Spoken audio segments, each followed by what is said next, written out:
also believe that, this is something that the Iraqi government is going to have to address. I mean, and they know they know them as well as we know them. In fact, they probably know them better.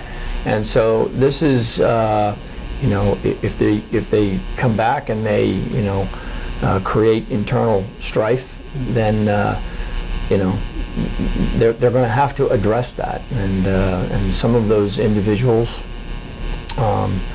have committed crimes and contributed to killing American soldiers and Iraqi civilians and soldiers, and so there is a degree of collective accountability that has to go on here, and I think that has to happen, with the political leaders and the security force, whether Army or police, and they're going to have to hold these people accountable for their actions, their previous actions at this point, because they're not doing them now. But I was encouraged at the end there. The police chief in the Dakar province, the one that was there, did not have a very good relationship with the governor, and in fact they were really deeply fractured, and they replaced him.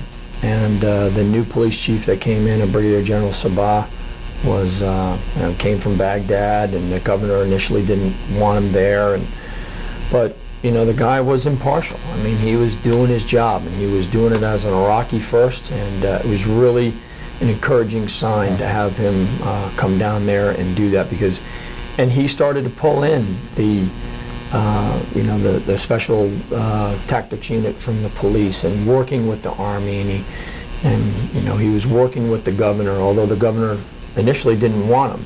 But just to see that, okay, they've got differences, but they're trying to pull themselves together and work together. To see a couple of leaders actually do that was really pretty, it was encouraging. I'd not previously seen that, at least in that particular provinces. Other provinces were doing well. Mufana was doing a great job, but in Dakar, to see that was really good, and particularly toward the end, because it hadn't been happening before. So. And you have to think about it. These are courageous human beings. I mean, we put George Washington on a pedestal. Some of our forefathers that fought really an insurgency back then. Sorry, the UK, but I mean, it's the same concept. And these guys have a target on their back, their head, everywhere, and they're still moving forward to do this. I always say it's a lot like Elliot Ness, because during Prohibition, everyone wanted to take that guy out because they want to all get their drink. But in this case, guys like General Uthman, who we didn't talk much about, up at 8th Iraqi Army, who's been around for a long time. That guy's a hero. General Saad, he's a hero.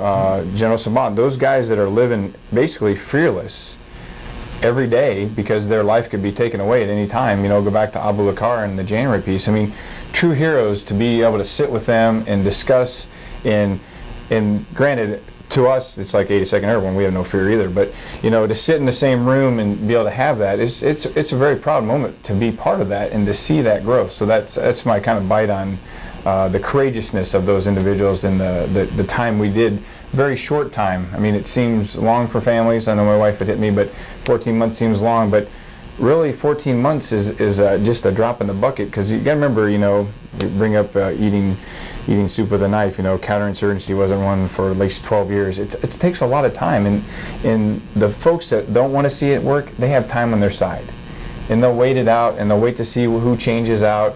Hey, well, we're going to lose another battalion, another brigade, and that's going to be very important in the future, because it's how do you still maintain that right seat driver mode, but not lose visibility of what's going on, so that they can take their country back at the end of the day and run forward. So. Well, I thank the two of you, and indeed the 1st Brigade of the 82nd, for all of the courage that you have shown in your service to America. And I'm really pleased to have had you both here today to talk with us and the Institute for the Study. Thank you for joining us today for ISW's webcast interview with Colonel Charles Flynn and Major Matt Brooke of the 1st Brigade of the 82nd Airborne. For more information, please visit ISW's website at www.understandingwar.org.